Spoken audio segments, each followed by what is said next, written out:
बारे में बोला जा रहा है वो हम ही लोग के लिए भलाई के बारे में बोला जा रहा है। आप बहुत सारी हैं जो बोलना चाहती हैं लेकिन हिचक के बैठी हुई हैं। मैं भी पहले नहीं बोल पाती थी, मेरे को मौका नहीं दिया जाता था बोलने का, लेकिन मैं खुद मौका ढूंढी और बोलने की कोशिश कर रही हूँ। तो आप में से जो भी बोलना चाहती हैं आके बोल सकती हैं। मैं अपने जीवन का एक ऐसी घटना बताना चाहती हूँ जो मतलब मैंने अपने गांव में देखा है, क्योंकि मैं गांव से ही पढ़ी हूँ। वहाँ से मैंने 8 किया है, ICSE बोर्ड से की हूँ। 12th मैंने यहाँ गाजीपुर से किया है, सेंट जॉन्स से।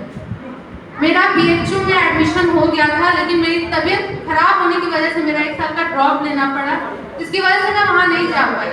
और फिर मैं सोची कि यहीं से कंप्लीट कर लेती हूँ अपना ग्रेजुएशन, उसके बाद जो मेरे करना है वो मैं करूँगी। तो उस समय क्या था कि एक लड़की थी, उस समय जैसे हम लोग जब 2010 की बात है, जब गांव में ना लड़कियां बोला करती थी, कहते थे कि अरे ये कितनी मुंहफट है, हर समय बोलती रहती है, चाहे चाहे सबसे बोल रही है।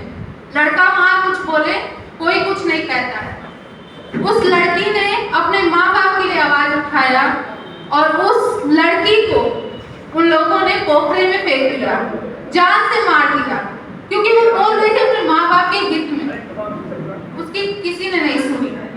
और मतलब वहाँ पे बहुत सारे ऐसे लोग हैं कि जो हर समय लड़ाई झगड़ा यही सब करते रहते हैं, लेकिन कोई आवाज नहीं उठाता है। बहुत सारी हमारे देश में या हमारे आसपास ही हिंसा होती रहती है, हम सामने देख रहे हैं कि वो लड़का उस लड़की को छेड़ रहा है, कोई नहीं जाके बोलेगा, कहेंगे कि ये हमसे दुश्मनी बोल लेगा या हमारी जान खतरे में आ जाएगी। लेकिन हमें बोलना पड़ेगा। ये सरकार जो भी हमारे लिए नियम बना रही है वो सरकारी बस नहीं करेगी हमारे हित के लिए, हमें खुद उसके लिए लड़ना पड़ेगा, खुद खड़ा होना पड़ेगा, खुद उसके खिलाफ हमें बोलना पड़ेगा। अगर हम नहीं बोलेंगे तो ऐसे ही सरकार रूल बनाती रहेगी और हम उसका फॉलो नहीं करेंगे तो वो कैसे हमारे हित में आएगा। तो इसलिए हमें उस चीज को फॉलो करना है। कहीं पर भी आपको कोई चीज भी गलत दिखती है या होते हुए दिख रहा है या आपके सामने दिख रहा है कि कोई बुजुर्ग को बोल के कुछ चला जा रहा है या किसी लड़की को कोई बोल रहा है या उसके साथ कुछ गलत हो रहा है, आप वहाँ पे स्टैंड लीजिए। आगे सरकार ने बहुत सारी नियमें बनाई हैं जिसकी वजह से आपको सहायता मिल